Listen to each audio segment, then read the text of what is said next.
comenzar. Perfecto. Bueno, gracias a todos, en serio, de toda Latinoamérica y de toda la República Argentina por estar presentes en esta, una nueva conferencia del ciclo Protenencia Activa y Presente, del ciclo 2021. Este es nuestro segundo ciclo de conferencias, que es una manera de mantener activa no solo a la República Argentina, sino agradeciendo la plataforma de Telesalud, que tiene la posibilidad de vincularnos con toda Latinoamérica hispanoparlante y el lusoparlante también. Quiero contarles a los que no lo saben que Protenencia es un programa nacional de tenencia responsable y sanidad de perros y gatos, creado en el 2011. Yo fui su creador y su primer coordinador nacional hasta el 2015.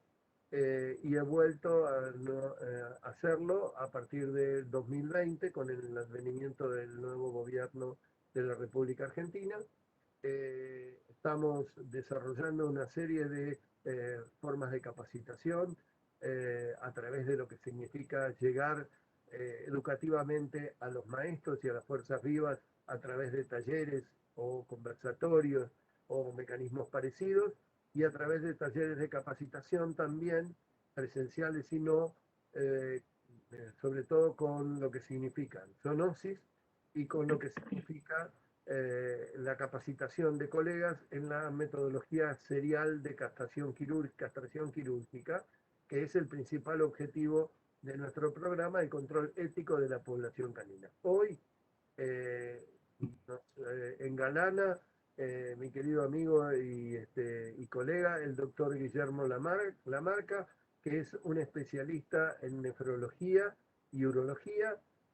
Por eso, desde la óptica de la zoonosis, lo hemos vinculado a través del tema de la leptospirosis, una enfermedad que azota al consultorio privado y azota también a la salud pública, ya que estamos hablando de una zoonosis. El doctor Guillermo Lamarca es un prestigiosísimo profesional, conferencista internacional y un consultor permanente en todo lo que tenga que ver con el aparato nefrourinario, y fundamentalmente hoy nos va a despejar las dudas relacionadas con la leptospirosis, esta enfermedad zoonótica tan trascendente e importante.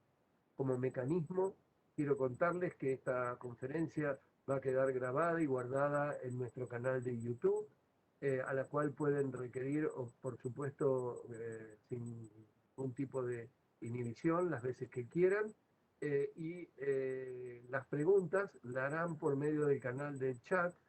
Diego Graif será el moderador de esas preguntas, y simplemente dándole la bienvenida y el beneplácito que me produce poder presentarte, Guillermo, te dejo en el uso de la palabra. Gracias por la deferencia de aceptar nuestra invitación, y nos enorgullece y nos llena de satisfacción tu presencia en este ciclo de conferencias. Adelante. Bueno, buenas noches, buenas tardes. Muchas gracias, Juan.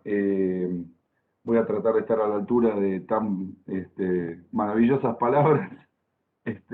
Sí, bueno, hace muchos años que me dedico a la nefrourología y bueno, y como también me interesaban mucho las enfermedades infecciosas, la verdad que la leptospirosis es una enfermedad infecciosa que además de zoonótica está emparentada con el daño renal. Así que he tratado de seguir la evolución de la enfermedad, de seguir un poco sus estadísticas, sus cambios en el diagnóstico, en el tratamiento, para tratar de mantenerme un poco actualizado. Bueno, si te parece, comparto la presentación. La presentación que preparé para hoy. Bien. Bueno, el título que le pusimos es un título muy bonito: Leptospirosis, una enemiga con diferentes disfraces, porque efectivamente la leptospirosis se presenta de diferentes formas clínicas, afectando diferentes sistemas en las diferentes especies y en el hombre. O sea, no todo es igual con la leptospirosis. Por supuesto que yo me dedico a la clínica de pequeños animales, a caninos y felinos, y poco puedo opinar sobre el resto de los animales domésticos. Pero bueno, algunas cosas uno sabe, porque por algo ha pasado por todas esas por todas esas especies, ¿no es cierto? Estudiando caninos, bovinos, equinos. Bueno, en principio, muchas gracias al Ministerio de Salud, a Protenencia, a vos, Juan, y a Diego por pensar que era útil escucharme hoy hablar sobre leptospirosis. Y vamos a pasar directamente a la primera diapositiva.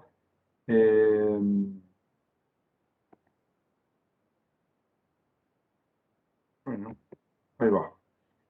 En primer lugar, los objetivos de esta charla son refrescar algunos conocimientos que nos permitan mejorar la calidad de vida de la población, porque el origen de los estudios de veterinaria en la Argentina implicaban el mejoramiento de la calidad de vida de la población.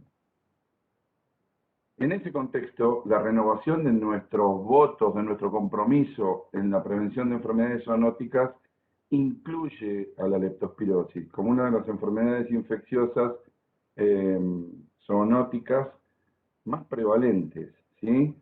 El veterinario está presente, es un actor principal en el mantenimiento de la salud de la población a través de la certificación de que los alimentos de origen animal estén en buen estado. Quizás es algo que nosotros los veterinarios sabemos muy bien, pero el resto de la población no. Estamos en un montón de lugares mejorando la calidad de vida de la población en general. Y este debe ser el objetivo principal de esta charla. En ese contexto, nosotros tenemos enfermedades infecciosas del origen que sea, que pueden ser importantes por ser zoonóticas, pueden ser importantes por tener alta prevalencia, o sea, uno, por existir la posibilidad de que el hombre esté afectado, otras porque hay mucho, otras son importantes en veterinaria porque dejan secuelas graves, y la verdad que la leptospirosis, en mi humilde opinión, tiene las tres características. Es una enfermedad zoonótica, tiene una alta prevalencia y deja o puede llegar a dejar secuelas muy graves. Por eso es importante que estemos atentos al diagnóstico y al tratamiento de la leptospirosis. El género Leptospira es de distribución mundial, hay más de 200 cerobares en el mundo. Hay dos tipos de leptospiras, las patógenas, que son las en sentido amplio, ¿no? En sensum amplium, las de especie interrogans, y las de especie biflexa, que son saprófitas, ¿no es cierto? La leptospira es como una enorme serpiente que mide entre 0,1 a 0,2 micras de diámetro y un largo de 10, 15, en algunos libros figuran hasta 20 micras de largo. Así que imaginen una enorme serpiente que además tiene forma de tirabuzón. Lo veíamos en la diapo anterior, que había unas leptospiras de fondo. Tiene una forma de tirabuzón. Entonces, esa forma de tirabuzón y ese tamaño tan exagerado hacen que puedan penetrar por las mucosas sanas, la mucosa lingual, la mucosa bucal, muy, muy común en el perro que tome agua de cualquier lado que puede estar contaminada, que pueda lamer mucosas contaminadas y a través de eso penetra la bacteria. Además puede entrar por la piel lesionada, la piel agrietada o con heridas, porque tiene no solamente esta motilidad excavante, dado en parte por su forma de tirabuzón, sino porque tiene hialuronidasas en la punta. Y además elaboran toxinas. Las toxinas en general le van a permitir hacer daño cuando estén adentro del organismo, ¿sí? Leptospira prefiere vivir en aguas cálidas, dulces y levemente alcalinas. Esto ¿Qué quiere decir? Que no busquen leptospirosis en el agua salada del mar, que no busquen leptospira en los ríos de montaña, que son en general con el agua a temperaturas muy bajas y aguas circulantes. Leptospira le gusta el agua dulce, más bien estancada, que no corra mucho y que esté tibia, que esté por arriba de los 25 grados.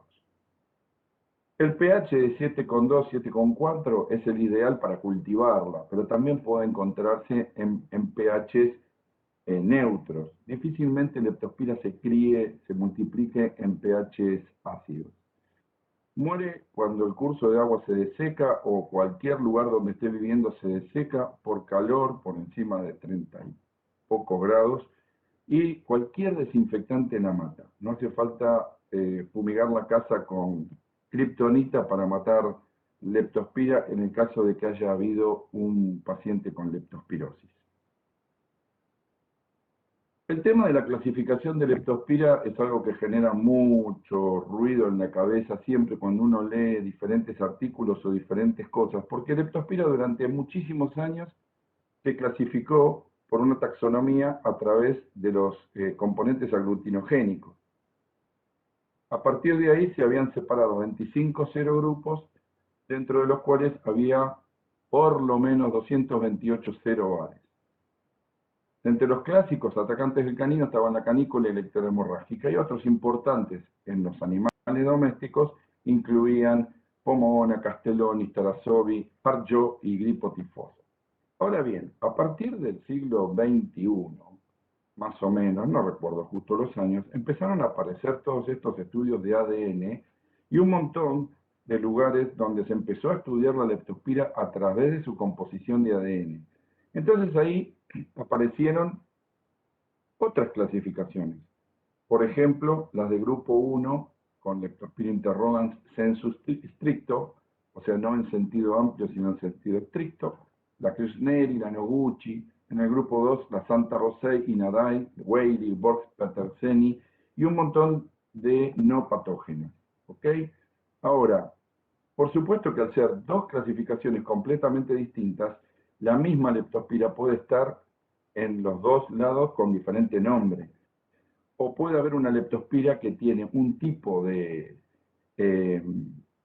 composición y un tipo de aglutinantes, de componentes aglutinogénicos, y compartir tanto ADN como componentes aglutinogénicos. Entonces, muchas veces, y esto tiene que ver con la vacuna, por más que nosotros vacunamos con una vacuna que sea bivalente o tetravalente, por más que no esté incluida en esa vacuna el tipo de leptospira que puede estar atacando a nuestro paciente, muchas veces la vacuna defiende igual, porque se encuentra una cantidad de determinantes antigénicos en la membrana de leptospira que generan inmunidad humoral, que es la que termina defendiendo al paciente. El diagrama epidemiológico es muy importante para sospechar la leptospira. O sea, leptospira puede venir de diferentes formas, por diferentes caminos. Pero si ustedes miran el diagrama epidemiológico, todo termina apuntando a la presencia de animales de granjas que tengan una sanidad no tan eficiente, la presencia de ratas roedores tanto en el campo como en la ciudad que puedan afectar a los caninos de manera directa o indirecta.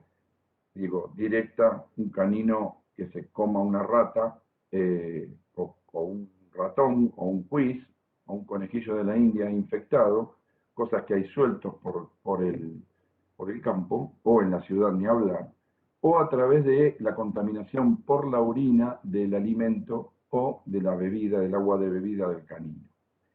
Y a través de la contaminación, a través de la orina que puede llegar a beber o ingerir el hombre, es una de las formas a través de las cuales el hombre se contagia de leptospirosis, o también puede ser a través de su canino por el estrecho contacto que hay entre el canino y el hombre.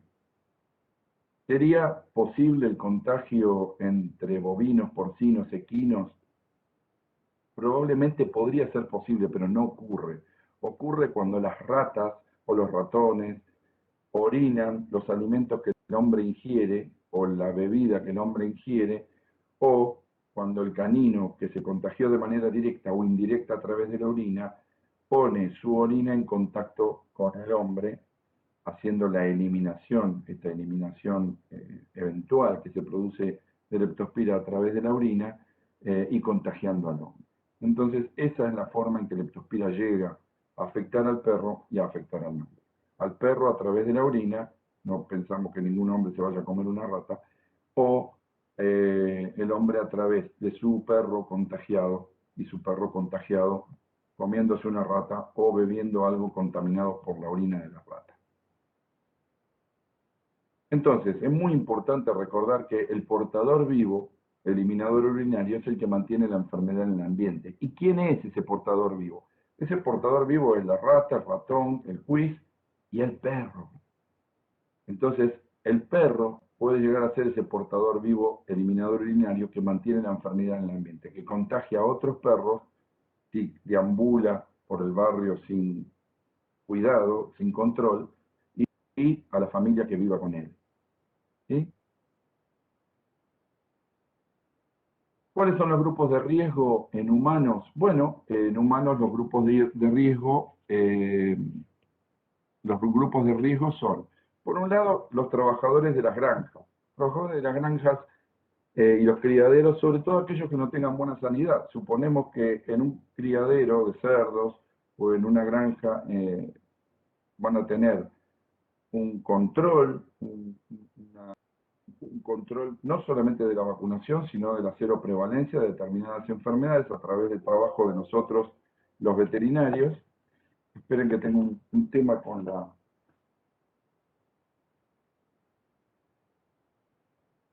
Tenía un tema con la batería, disculpen.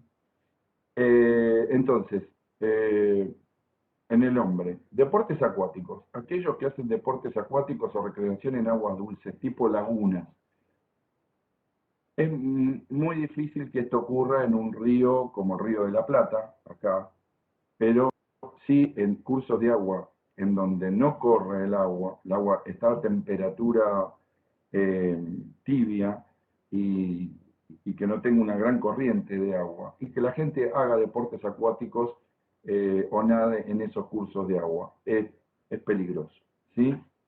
Bueno, los trabajadores de criaderos y granjas, como dije, los recolectores de basura no oficiales, a quienes habría que instruir sobre la necesidad de usar guantes cuando andan juntando cartones o cualquier cosa de ese tipo.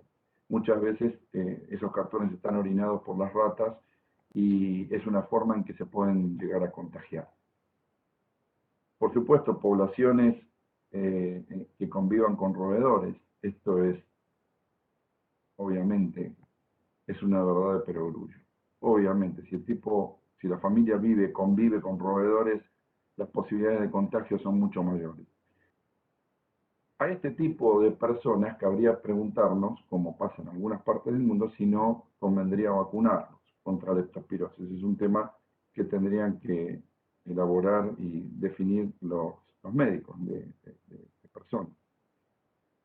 El último brote epidémico fue hace unos años, fue por latas orinadas por ratas. O sea, una rata que pronto orina arriba de un grupo de latas y la gente saca la tapita del ganchito de la lata y empieza a beberse lo que hay adentro de la lata. La verdad que una buena práctica sería, antes de meter latas adentro de las heladeras, sería lavarlas con un poco de agua detergente para tratar de sacar este problema de encima.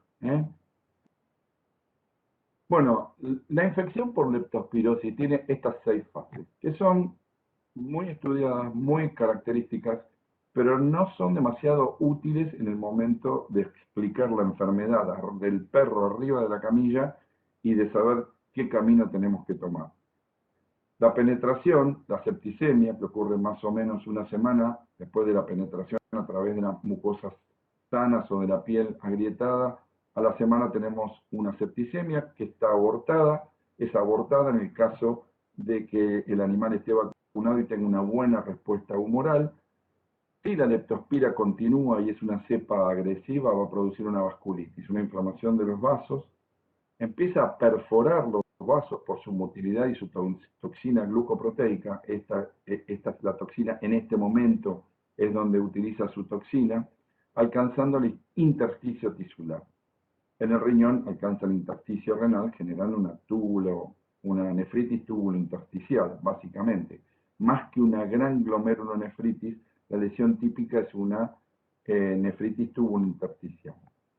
A partir de ahí se desarrolla primero una reacción inmunológica proinflamatoria y después una reacción inmunológica antiinflamatoria.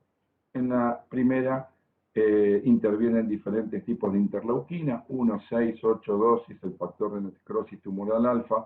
En el segundo, otras interleuquinas como la 4, 10 y 13, el factor de crecimiento tumoral beta, corticoides endógenos. Y finalmente se transforma todo en la famosa disfunción orgánica leptospíurica que tiene una fase renal, una nefritis tubulointersticial y una inflamación hepática. La verdad es que dependiendo de la cepa, la afectación va a ser más renal y en otros hepática. Pero siempre tenemos que encuadrar o considerar la leptospirosis como una enfermedad, como un síndrome hepatorrenal, ¿sí? Uno de los síndromes infecciosos hepatorrenales más característicos. Entonces, si sabemos que leptospira le gustan los vasos, le gustan estos endotelios vasculares, que tiene su glucoproteína, no extraña que los sistemas capilares más especializados del organismo sean aquellos que, afectándose, generen los signos asociados. En el perro, el nefrón y el hepatocito. En el hombre, bastante más el alvéolo. O sea, las hemorragias intraalveolares, los edemas, son mucho más comunes en el hombre. En los perros, en los animales en veterinaria, nosotros vemos mucho más afectación renal y hepática. El diagnóstico clínico es complicado. ¿Por qué? Bueno, porque tiene 4 diferentes presentaciones clínicas, entonces es difícil saber con qué te estás encontrando. Es muy fácil, es mucho más fácil de pensar en leptospirosis cuando vos tenés un paciente con determinadas características y con determinada presentación clínica. Pero a veces no es fácil pensar en leptospirosis. Los diferenciales suelen ser muchos y lo que les decía antes, que vos no sabés en qué etapa de su evolución está la enfermedad dentro del paciente. Entonces tenés que empezar a improvisar el manejo de ese paciente de acuerdo a una cantidad de datos que vas a sacar de la reseña, de la anamnesis y del examen clínico.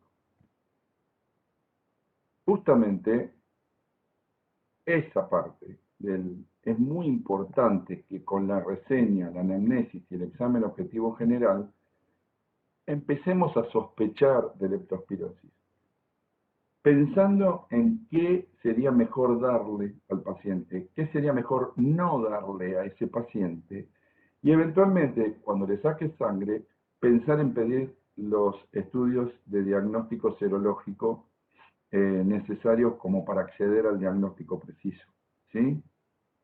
O sea, es en ese momento en donde tenés que empezar a pensar en leptospirosis, tenerla en cuenta para pensar en leptospirosis. Si vos vas a esperar a tener el resultado de los análisis clínicos o los serológicos o la PCR o la visualización como parte del diagnóstico, estás frito. Tenés que trabajar antes de que la leptospira destroce el riñón. ¿Sí? Entonces, mucho antes de acceder al diagnóstico, tenés que empezar a tratar. Con la reseña puse un montón de perros ahí. Los gatos, hay muchos informes que hablan de presencia de leptospiras en el gato, pero no hay demasiada información sobre leptospirosis en los gatos. O sea, sí hay leptospiras, pero no hay leptospirosis. Como las ratas, que tienen leptospirosis, pero son muy resistentes a la leptospira. O sea, tardarán, quizás se terminan muriendo de leptospirosis, pero tardan muchísimo en morirse con la leptospirosis. Con respecto al sexo, es más común en el macho, sobre todo por esta costumbre que tienen los machos o los dueños de machos en algunos barrios de largar el perro a la calle y que vaya a hacer pis y caca por ahí. Por eso es bastante más común. Con respecto a la edad, animales no hay demasiado para decir, pero los animales no deberían salir a la calle antes de los 4 meses que tengan su plan de vacunas completo.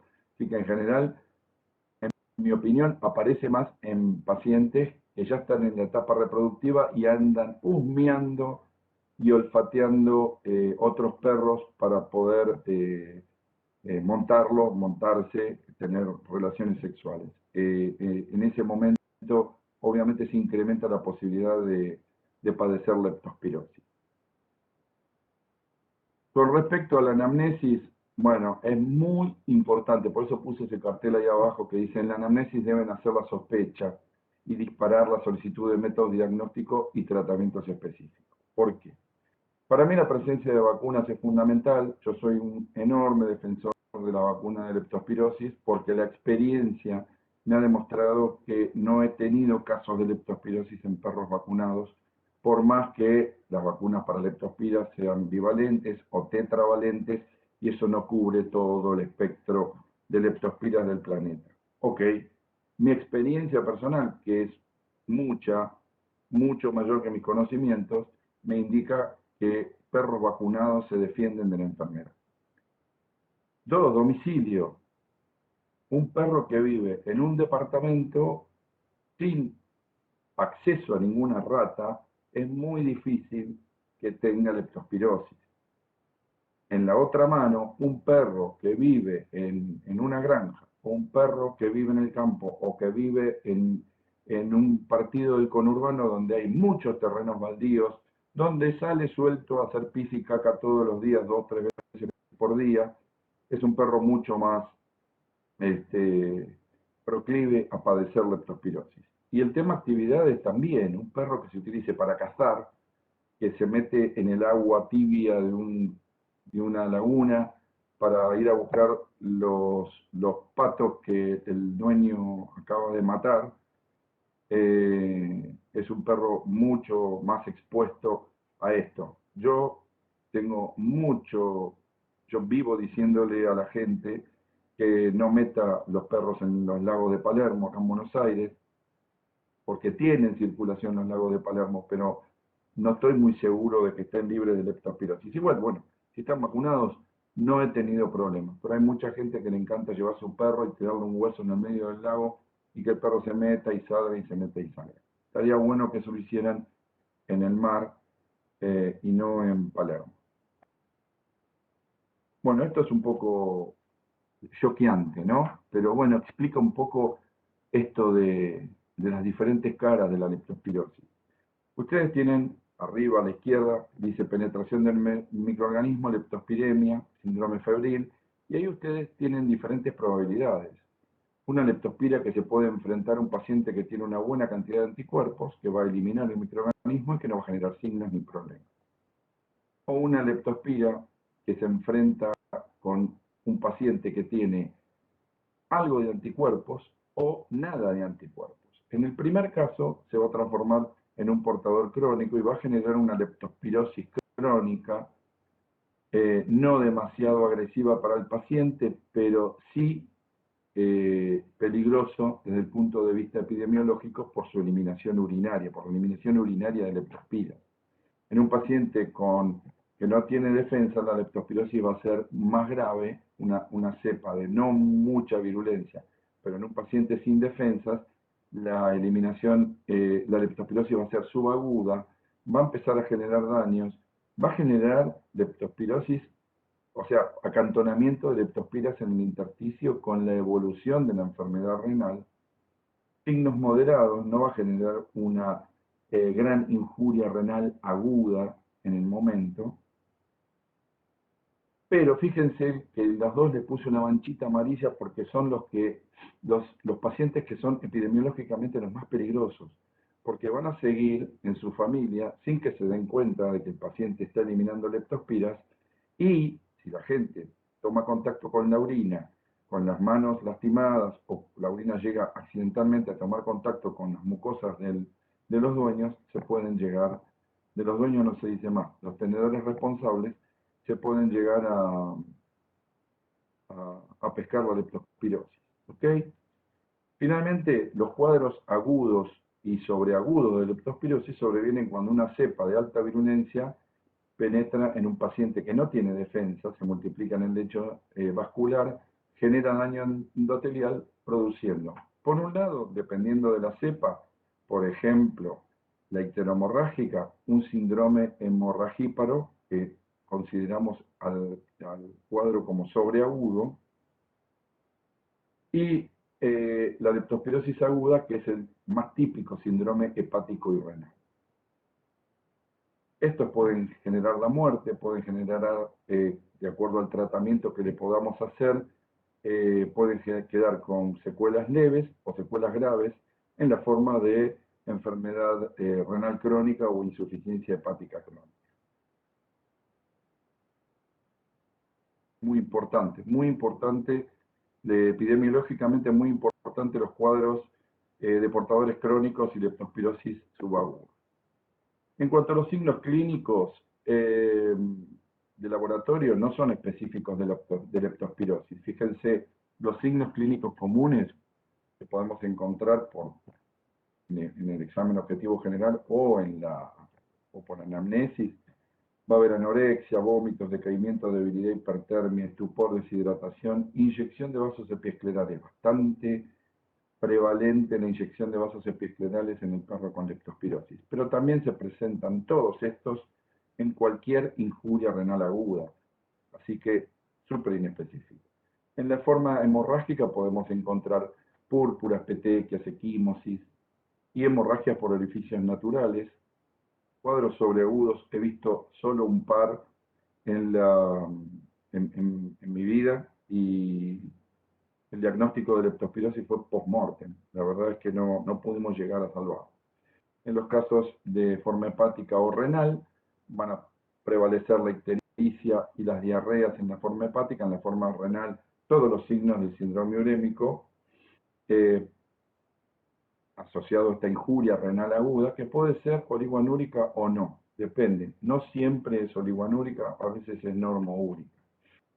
En la bioquímica vamos a encontrar aumento de ureacreatinina, de las bilirrubinas, de las enzimas hepáticas, de las CPK, de las globulinas. En general tienden a disminuir las albúminas, pero piensen que todo esto que en los pacientes deshidratados, tanto el hematocrito, por eso dice hematocrito variable, como las albúminas en una sangre concentrada pueden llegar a darnos valores normales porque el paciente está deshidratado. En un análisis de orina es característico el sedimento activo o reactivo, la proteinuria, la disminución en general de la mayoría de los iones, el potasio, si hay oliguanuria, puede llegar a estar aumentado, y la presencia de bilirrubina en orina, que en el perro una cruz es normal, pero suele estar en estos casos muy aumentado. Diagnóstico diferencial, un montón de cosas que hay que tener en cuenta. Parvovirus, distemper, por eso siempre digo yo, qué lindo que es cuando tenemos un paciente vacunado que llega a la veterinaria con un cuadro como este, y uno dice, ¿está vacunado? Sí, y mira y ve que está bien vacunado, y que la vacuna es buena, y que está dado en tiempo y forma, y que tiene el plan de vacunas como corresponde, y uno dice, bueno, entonces por lo menos todo eso no debe ser. Y empieza a pensar en otras cosas, dentro de lo difícil que es el diagnóstico clínico de un paciente como este, ¿no?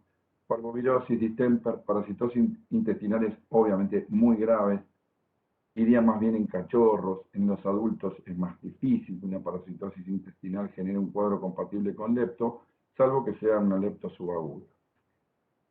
Todo lo que tenga que ver con trombocitopenias o intoxicación con raticidas debe ser considerado en el diagnóstico diferencial de leptospirosis, o sea, un paciente que venga con petequias, equimosis o con trombocitopenia, por más que la intoxicación warfarínica en teoría no está asociada a la trombocitopenia es un efecto secundario de la intoxicación por cualquier compuesto raticida.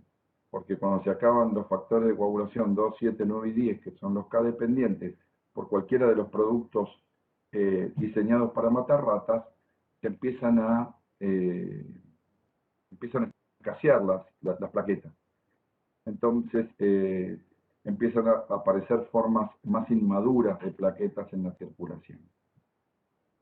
Injuria renal aguda de cualquier origen o hepatitis de cualquier origen. Cualquiera de estas, todas estas cosas debe ser considerado en el diagnóstico diferencial de leptospira. Por lo tanto, ante semejante cantidad de signos asociados, la confirmación solo se logra con los métodos de diagnóstico específicos, de los cuales hay muchos, aunque no todos se usan. Ahí tienen un montón de métodos diagnósticos descritos por la bibliografía, aquellos que se utilizan para evidenciar anticuerpos género específicos no son muy utilizados, no muchos laboratorios los hacen. Aquellos que son para evidenciar antígenos, como la observación directa, con un microscopio de campo oscuro, no es tan complicado la aparatología, pero sí es complicado que la persona tenga el ojo, ¿sí? Para poder detectar leptospiras con un microscopio de campo oscuro en orina. Y además dan muchos falsos negativos, porque la eliminación urinaria de leptospira no es permanente. Entonces, nosotros podemos estar observando una muestra en la que no haya leptospira, por más que el paciente tenga leptospira adentro. Y la PCR, que se hace a partir de plasma con ETA, con ácido epsilon diamino tetracético, que no tiene la PCR interferencia vacunal y detecta exclusivamente antígenos, ¿sí? No te va a decir nada cuál, te va a decir que hay, positivo o negativo. El gold standard de los métodos diagnósticos es la microaglutinación en tubo. Lo que se hace, laboratorios que hacen la microaglutinación en tubo hacen diluciones del suero de uno en 25, uno en 50, uno en 100, uno en 200, así, uno en 400, uno en 800, uno en 600. Consideran el valor positivo cuando el 50% de las leptospiras se aglutinan. Ese sería el valor, ¿sí? Y después, bueno, veremos, no sé si viene en la próxima placa, cuál es cómo interpretar la microaglutinación en tubo. Viene en la próxima placa. En realidad, no es tan fácil de interpretar la microaglutinación en tubo, puede generarnos algunas dudas, puede necesitar más tiempo para el diagnóstico definitivo, tiempo que probablemente no tengamos, y como decía antes, tengamos que empezar a trabajar, tengamos que empezar a tratar la leptospira antes de tener la confirmación de su existencia. Títulos menores a 1 en 200 son considerados negativos. Entonces, a partir de 1 en 200 a 1 en 400, con signología reciente, creemos que probablemente esté enfermo. Pero lo que hay que hacer con ese paciente es volver a hacer una microaglutinación en tubo a los 10 o 15 días y ver si multiplicó el título por 4. Ese es un positivo sin problema. Si el título es de 1 en 800 o mayor, con signos, también estás hablando de infección presente. Y si es un 1 en 800 sin signo, la infección es reciente y puede haber quedado portador crónico el paciente. Así que también hay que tenerlo en cuenta. Ahora, títulos 1 en 200 a 1 en 400 para canícola o icteromorrágica, que son las que están incluidas en la vacuna, pueden ser vacunales mientras vos lo hayan vacunado al paciente, y esto es algo que siempre genera controversia, siempre que el paciente se haya vacunado dentro de los 3 meses. Después de los 3 meses no quedan más anticuerpos vacunales detectables por la marca. Títulos bajo a varios serovares, hablas de coaglutinación, Y si tiene poco tiempo de evolución, los signos que presenta el paciente, puede que tratarse de un probable enfermo o de un portador crónico. No es fácil interpretar, no es un sí, no, y te quedas tranquilo. La mayoría de las pruebas serológicas tienen estos avatares para poder llegar a una precisión. Pero si te da un positivo, un 800 con signos, te quedas con que es leptospirosis y lo tratas como tal. De ahí para arriba. De ahí para abajo empezamos a tener otras cuestiones. Si me preguntan a mí, un paciente con signología que la MAT, la primera, me dé 1 en 400, por supuesto que yo lo voy a tratar. Es más, lo voy a empezar a tratar antes de recibir la respuesta de la MAT. Hablando de tratamiento, tenemos, por un lado, la eliminación de las leptospiras circulantes y acantonadas.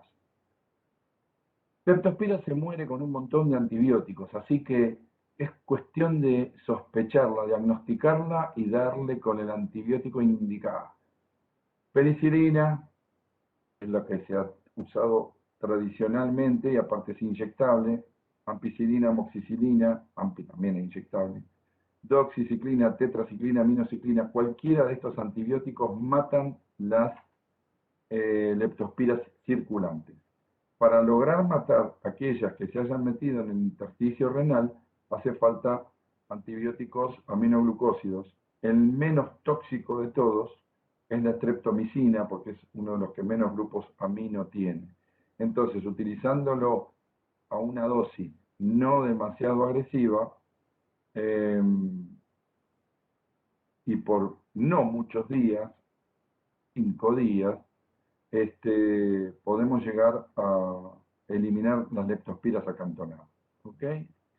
Y la segunda parte del tratamiento va dirigida a mantener el paciente con vida mientras los antibióticos hacen su trabajo. Fluidoterapia, corregir la acidosis, transfusiones si el hematocrito está muy bajo, terapéutica gastrointestinal, antieméticos, protectores gástricos. ¿Ok? Y luego a evaluar daños. Recuerden que desde hace muchos años venimos hablando sobre aquel paciente que pasó por leptospirosis, aquella perrita que tuvo una piómetra, aquel perro que estuvo con una injuria renal aguda por una gastroenteritis severa, aquel gato que tuvo un flut obstructivo, y todos tenían aumento de la urea y la creatinina en sangre en su momento, y después de resuelto el cuadro, después de operada la priómetra, después de resuelto el flut, el gato, el perro, vuelven a tener su urea y creatinina en valores normales. Y aquí no ha pasado nada. No, aquí no ha pasado nada, no. Lo que hay que hacer es marcar en la ficha un asterisco a ese paciente que ha tenido esa agresión aguda, severa, por más que hoy tenga todavía los compuestos nitrogenados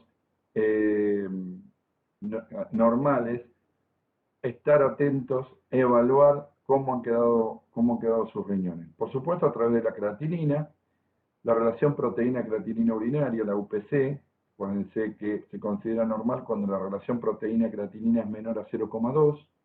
La densidad urinaria, que en el perro tiene que estar por encima de 1025, densidades urinarias por debajo de 1025 deben ser consideradas como no normales y eventualmente ameriten un seguimiento, lo mismo que la UPC, la relación proteína-creatinina, por encima de 0,4, ameriten un seguimiento para evaluar si ese paciente, por más que tenga creatininas normales, no está sometido a una enfermedad renal crónica, que en ese caso sería estadio 1.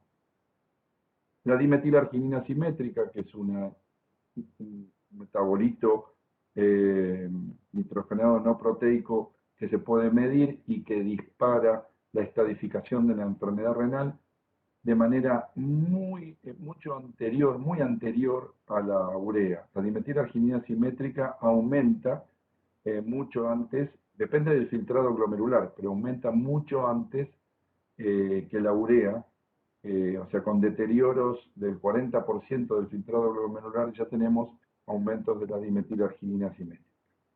Con respecto a las enzimas hepáticas, lo mismo, las enzimas hepáticas el hígado del perro es muy noble y además el perro no tiene esa predilección por dañar su hígado como tenemos muchos humanos, y la ecografía, que puede ser un elemento muy útil en la evaluación del riñón, no solamente de las características del riñón, sino del índice de resistencia renal. Bueno, la reacción inmunológica e inmunoprofilaxis es producida por un lipopolisacáridos de membrana.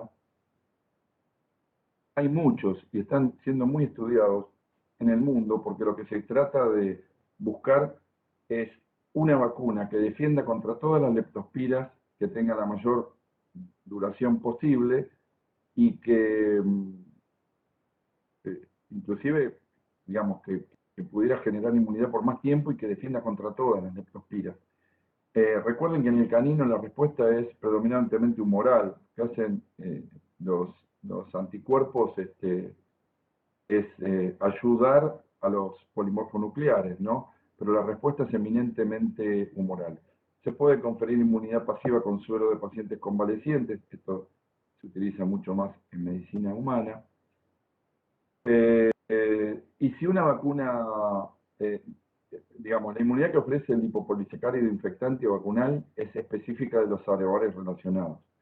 Por eso un paciente, digamos, una vacuna puede fallar porque no estaba relacionados el lipopolisacárido de la vacuna con los lipopolisacáridos infectantes. Como les decía recién, la respuesta fagocítica a los polimorfonucleares está restringida por el gran tamaño de la leptospira. Al ser tan grande la leptospira, los polimorfonucleares no pueden comerse una leptospira. Es como que uno se quisiera comer un pancho de 2 metros de largo, le cuesta. ¿Sí?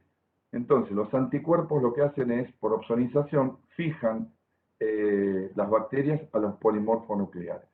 Y los polimorfonucleares se las van comiendo de a poco y entre varios a la leptospira. Es muy teatral lo que acabo de explicar, pero es un poco lo que intuyo que pasa.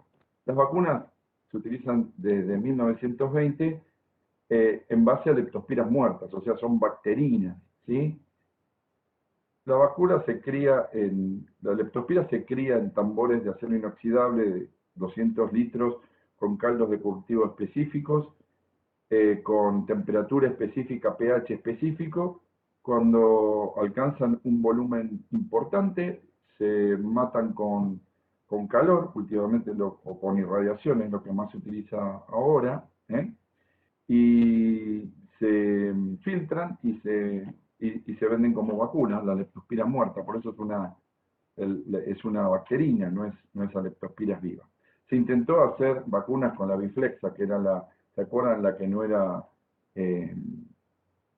agresiva, pero no lograban defender. Bueno, las vacunas actuales previenen la enfermedad y la eliminación urinaria, siempre, como decía recién, que la infección sea provocada por alguno de esos serobares que está incluido en la vacuna. Pero hay mucha inmunidad cruzada entre leptospiras, ¿sí? Porque comparten determinantes antigénicos, porque comparten tipos de lipoproteínas. Y esto es otra cosa que siempre genera discusión, hay estudios ya varios que dicen que la vacuna de leptospira dura 1 año. Uno de ellos que he recibido yo es de estos 4 científicos de la Veterinary Microbiology. Antes de que digan nada, les digo que los 4 científicos holandeses trabajan para uno de los laboratorios fabricantes de vacunas, y hay muchos trabajos de los fabricantes de vacunas. Pero realmente, si interesa, aparte de esto, la experiencia personal de cada uno, que en mi opinión es muy importante, que alguien viejo te cuente cuál es su experiencia. Mi experiencia es que la mayoría de la gente, desde hace muchísimos años, solo vacunaba a los perros con leptospirosis en mi veterinaria, que tiene más de 30 años, una vez por año, porque por más que yo le pusiera que vacunaran cada 6 meses, la gente se olvidaba, y por más que yo los llamara o les mandara cartas, muchas veces no venía.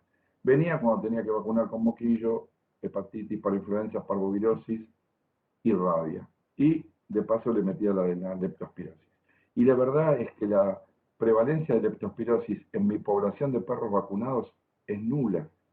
No tengo problemas vacunando una vez por año. Como les decía antes, hay vacunas bivalentes y vacunas tetravalentes. Las bivalentes son canícula icterohemorrágica, que son los clásicos que afectan al canino a lo largo de los años. Y como algunos laboratorios empezaron a tener, sobre todo en Estados Unidos, problemas con pomona y gripo tifosa, empezaron a incluirlas en las vacunas. Entonces tenemos la posibilidad también de vacunas tetravalentes. La presencia de pomona y gripo tifosa se cree que estuvo asociada a que tanta vacuna, tanta contra le hicieron a canícula icterohemorrágica que empezó a proliferar las otras, ¿no? Pomona y gripo tifosa. Yo he tenido hasta hace unos años, hace varios, 7, 8 años que no he tenido más, reacciones vacunales. Las reacciones vacunales a la leptospirosis eran casi las únicas que he tenido en mi vida. He tenido, desgraciadamente, un par de perros que me han hecho reacciones, una mortal, una aplasia medular severa y mortal con la vacuna antirrábica. Y después he tenido 3 o 4 perros que han hecho reacciones anafilácticas a la vacuna de leptospirosis. Siempre eran perros pequeños, caniches toy, o sea, poodles y ese tipo de perritos. Y la verdad es que hace muchos años cambiaron los medios de cultivo, poniendo medios de cultivo que eran mucho más pobres en proteínas de origen animal. Entonces, al tener menos proteínas de origen animal, las reacciones vacunales, las reacciones anafilácticas a la vacuna, que te asustaban un montón porque el paciente venía tosiendo, y vos lo agarrabas, le dabas un corticoide y tenías que pensar en volver a vacunar unos días después. En general, nunca tuve ningún problema severo con estas reacciones anafilácticas. Sí, sí, como les decía antes, con un par de veces con la de la rabia, ¿sí? Pero últimamente ya no vemos más reacciones anafilácticas. En un momento yo me acuerdo que antes de vacunar a un caniche con la vacuna que incluía la de leptospirosis, ya lo vacunaba y después me sentaba tranquilamente, me perdía unos 15, 20 minutos haciendo los papeles, los certificados y toda la historieta. O sea, lo revisaba, lo vacunaba y después llenaba todo el papeleo porque quería echarle un ojo al perro los próximos 15, 20 minutos. Porque la verdad que los problemas de cierre de glotis, siempre que me habían pasado inmediatamente después de aplicada la vacuna. Con respecto al humano, en muchos países, en el Caribe, en Centroamérica y en el sudeste asiático, se vacunan a los trabajadores de riesgo, ¿sí? Por ejemplo, acá en América, en Cuba, tienen vacunas para la gente que trabaja en arrozales, que trabaja en granjas, y las vacunas deben formularse con las cepas presentes en cada región. En teoría no servirían vacunas cubanas para ser utilizadas en la Argentina, aunque, como pasa con las del perro, probablemente tengan una gran cantidad de inmunidad cruzada. Consejo para el manejo del paciente en la clínica y en casa. No es un gran riesgo de contagio en la medida que no nos llevemos la orina del perro a la boca. Eventualmente, sí, traten cualquier persona que esté inmunosuprimida por la enfermedad que sea, trate de evitar contacto con este tipo de pacientes. Hay que tratar de mantener el perro en un área restringida. Si tiene un diagnóstico de leptospirosis, se tendrá que quedar en la cocina o en el garaje o en algún lugar en donde podamos mantenerlo limpio y que no se vaya por toda la casa, por las dudas que pierda orina o orine en distintos lugares de la casa. Hay que tratar de limpiar el piso con cualquier desinfectante, leptospira se muere con cualquier cosa, no utilizar nada que sea presión, ninguna de estas, ¿cómo se llaman?, hidrolavadoras que genere que huele todo, no. Hay que tratar de lavar el perro si se orina, o la perra si se orina con cualquier jabón. Los iodados lo matan, con cualquier shampoo iodado mata la leptospira rápidamente. Eventualmente, cada vez que manipulemos al paciente o su orina, usemos guantes descartables y anteojos. que las camas sean descartables, o sea, a través de paños diarios. Saquémosle la colchoneta al perro que puede estar orinada, pongámosle diarios, pongámosle colchonetas o estos, colchonetas no, pongámosle diario o estos paños que se venden, que son como pañales. Y al perro diagnosticado con leptospirosis hay que informarle a la familia de la necesidad de que consulte con el médico para que evalúe si hace falta o no una terapia preventiva o lo quiere manejar primero con el diagnóstico serológico. 4 o 5 días de iniciar el antibiótico, la concentración bacteriana es 0 en sangre y muy baja en orina. A la semana tendría que haberse anulado. Como recomendación final mía, vacunen anualmente todos los caninos. No es una vacuna esencial, lo sabemos, no es esencial para la guasaba, para el comité de vacunación de guasaba, pero el comité de vacunación de guasaba tiene algunas pautas que no son tan útiles en países como la Argentina. En mi opinión hay que vacunar anualmente todos los caninos y ser estrictos, o sea, transformar la vacuna en esencial en pacientes de riesgo, como perros de casa, visitantes de sitios inundables, o sea, un perro que acompaña a su dueño a cazar o a hacer algún deporte de tabla, de surf en una laguna, zonas con altas densidades de roedores, granjas. A esos pacientes la bibliografía dice que habría vacunarlos por las dudas cada 6 meses y no sería una mala idea. Los perros que hayan sufrido la enfermedad deben ser revacunados al año y perros diagnosticados con enfermedad renal crónica no vacunados con exposición probable debe descartarse por los métodos específicos en salvaguarda de la salud de caninos y humanos convivientes. ¿Qué quiere decir esto? Que si ustedes tienen un enfermo renal crónico, a una edad, sobre todo, y esto lo agrego porque no es característico, a una edad en donde los pacientes, los perros normalmente no tienen enfermedad renal crónica, que nunca fue vacunado o hace muchísimo que no estuvo vacunado con leptospirosis, que tiene la probabilidad de tenerla porque hay contacto con el exterior, con terrenos baldíos, sale a la calle solo o hay ratas en el fondo. La verdad es que por más que venga por una enfermedad renal crónica, no por signos de leptospirosis típicos, agudos o sobreagudos, la verdad que habría que hacerle una microaglutinación en tubo, habría que hacerle una PCR, habría que estudiarlo para ver si tiene o no tiene leptospira, porque hay personas y probablemente perros que conviven con él. Y si una vacuna falla, recuerden que no es porque la vacuna sea mala o no sirva, sino porque los serobares que atacaron al paciente no estaban incluidos en la vacuna. Bueno, hasta acá la charla. Tan mal hablamos de las ratas que quise poner esta última diapositiva de una rata, una de las tantas ratas que fueron entrenadas para ubicar minas terrestres enterradas en la tierra y que salvaron miles de vidas en Camboya y en Vietnam en la década del 70 y del 80. Bueno, hasta acá la charla y escucho preguntas. Gracias, Guillermo. Excelente la charla, verdaderamente muy esclarecedora. Y con respecto a las ratas, quiero decirte que una de las adiestradoras que trabaja en esta organización no gubernamental en Kenia es una argentina que vive en Kenia y que he tenido la suerte de conocer y de hacerle un reportaje televisivo no hace mucho tiempo, lo voy a reiterar, y es uno de los orgullos que tenemos de tener un sistema científico tan sólido que permite justamente manejar la diversidad de conocimientos desde la leptospira y la nefrología canina hasta el adiestramiento de ratas detectoras, no solo de minas terrestres, sino también de tuberculosis. Y esto es en Argentina una de las responsables de esta organización internacional.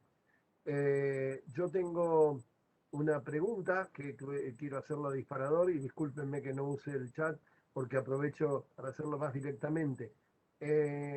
Ante la presencia de inundaciones, una de las recomendaciones que ha hecho la Organización Mundial de la Salud, y quiero saber tu opinión, es distribuir doxicilina entre los perros haciendo un tratamiento preventivo en los lugares Todo esto empezó con las famosas inundaciones de hace 7 u 8 años en La Plata, recordás, en el arroyo El Mondongo, y bueno, allí hubo una recomendación de la Organización Mundial de la Salud que nosotros ejecutamos, pero a mí siempre me quedó la duda si es correcta o exagerada la medida. Y más me queda después de tu charla. Eh, la verdad es que sí, no me parece una mala medida, sobre todo en pacientes que no estén vacunados. También pasó lo mismo, no sé si te acordás, seguro que te acordás, en las inundaciones en Santa Fe, hace como 15 años, tuvieron muchísimos casos de leptospirosis, como de dioctofimosis, cualquier cantidad, porque los perros empezaron a tomar agua de cualquier lado y hubo epidemia de dioctofima renale y epidemia de leptospirosis. Sí, yo no estoy en contra de darle doxiciclina por una semana porque con eso podríamos evitar el problema.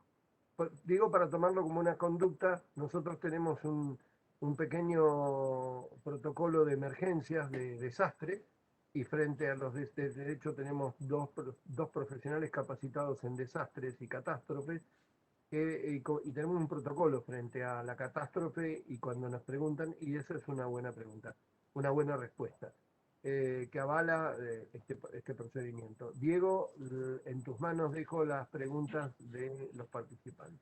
Sí, bueno, muchas gracias, felicitaciones, doctor. Mandan muchos saludos y felicitaciones los asistentes.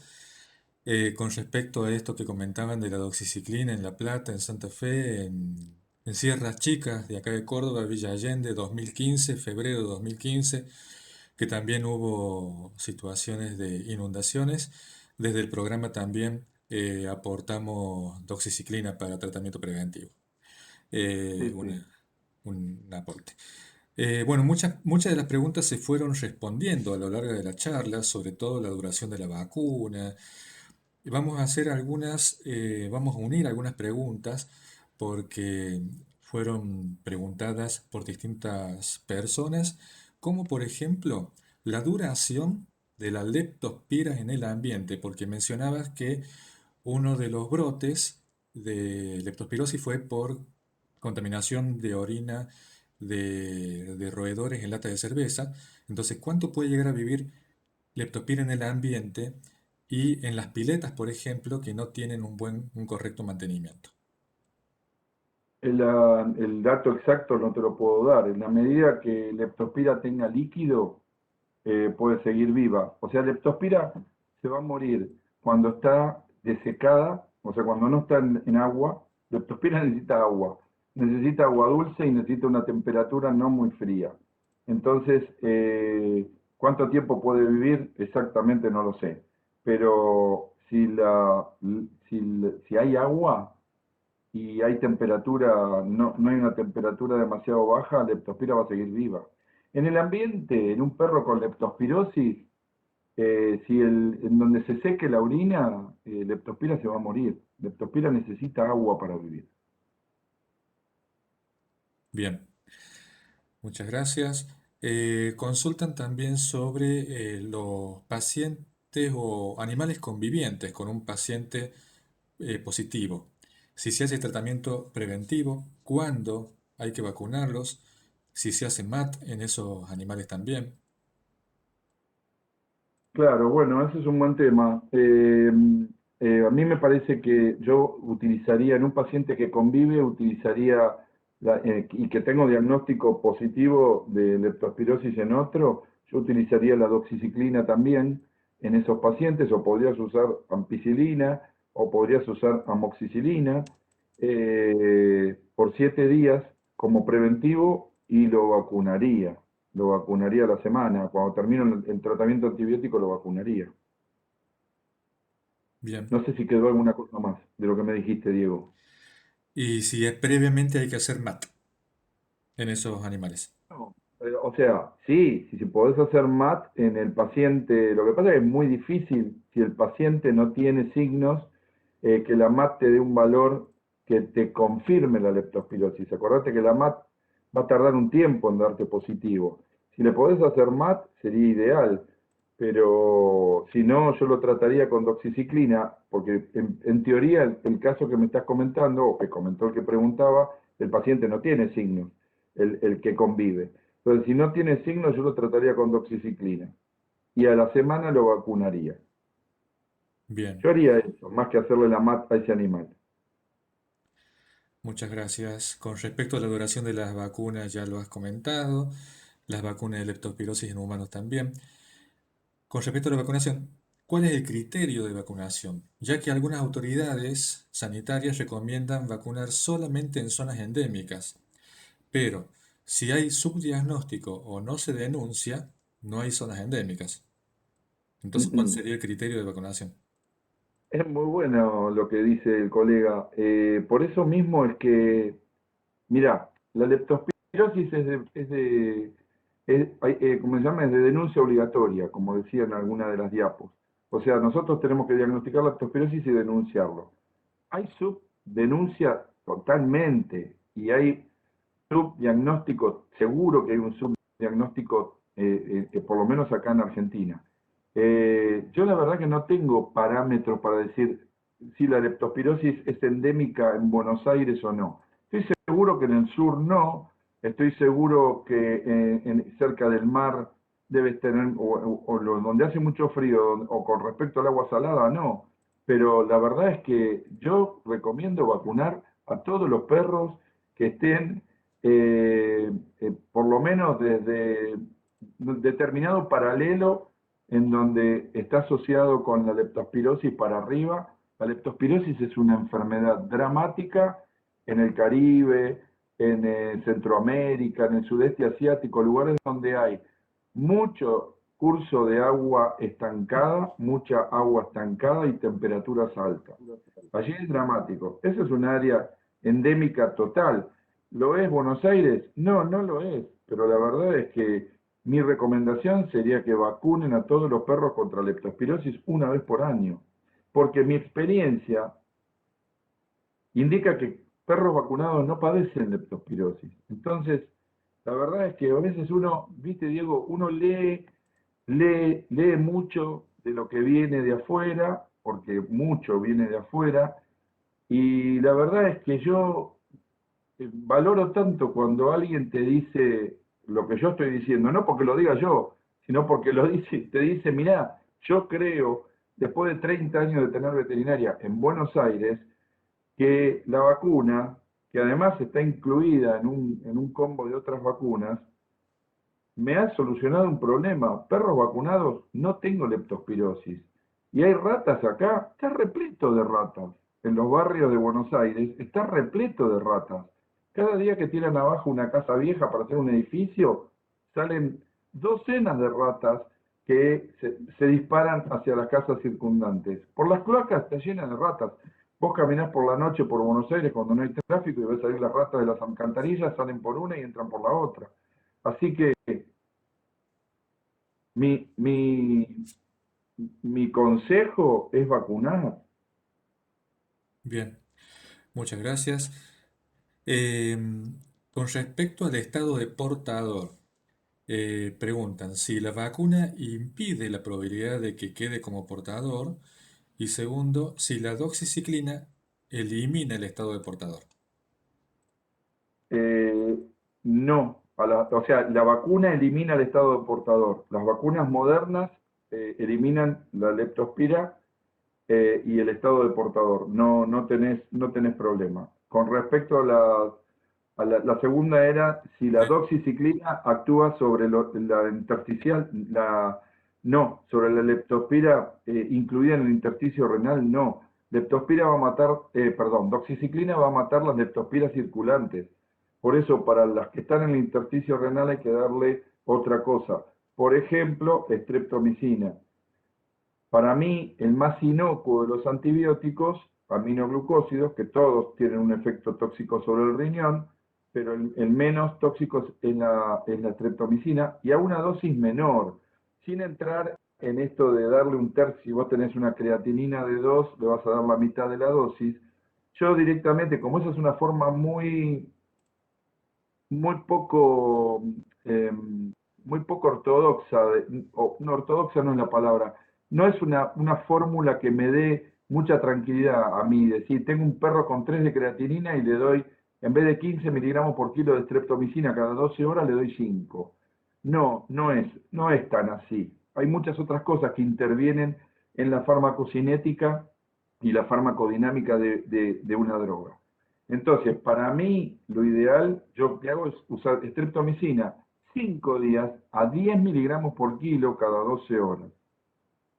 Yo uso eso y no genera demasiado daño renal.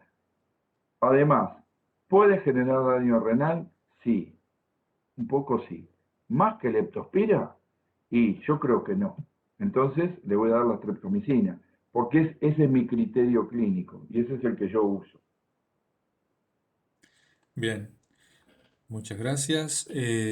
Preguntan también, ¿qué porcentaje de los pacientes cursan con necrosis de la punta de la lengua? No, no, no muy alto, no lo he visto muchas veces, pero está asociado más que nada a la icterohemorrágica. No he visto mucho eso, por lo menos yo en mi práctica profesional no los he visto, no lo he visto mucho. Bien, muchas gracias. ¿Y qué título se considera como tratamiento efectivo al hacer MAT? Yo calculo que debe ser luego de que se trató a un paciente. No, o sea, a ver, cuando vos tratás un paciente, la MAT te va a seguir dando alta, porque te está midiendo anticuerpos. Entonces, vos tratás el paciente por la MAT, porque la MAT te dio arriba de 1 en 800, tenés signos, H o B, lo que explicaba antes, cómo interpretar la microaglutinación en tubo. Una vez que vos trataste el animal, la MAT te va a seguir dando alta por mucho tiempo, así que no dependés de la MAT no dependés de posteriores MAT para tomar decisiones terapéuticas, digamos. Bien, muchas gracias. Bueno, y bueno, con respecto, esto es un aporte mío nomás, con respecto a lo que comentabas vos de la necesidad de la vacunación contra la leptospirosis, por lo menos acá en la provincia de Córdoba hay muchos refugios de perros, que los refugios muchas veces los instalan en lugares cercanos a basurales. Y esos lugares cercanos a basurales no solamente que están cercanos también a roedores, sino que también muchas veces son zonas inundables. Entonces también la recomendación para la vacunación en esos lugares. Ni hablar, ni Bien, hablar. bien. Hasta ahí entonces las preguntas, bueno, algunas sugerencias que debería ser un tema de salud pública, por lo menos en zonas inundables, y sí lo es. Por eso es que lo estamos tratando en esta charla. Bueno, muchas gracias, Guillermo. Hasta ahí las preguntas de los asistentes. Bueno, espero que haya sido útil. Para terminar, nada más que agradecerle a Juan, al doctor Romero, a vos, Diego, que hace muchos años que no nos vemos, que nos juntábamos en las reuniones de cátedras de clínica de pequeños, y a todos los que se tomaron el tiempo de escuchar esta charla, espero que les haya sido útil y bueno, hasta cualquier momento, hasta cuando ustedes lo digan. Gracias, Guillermo, de corazón.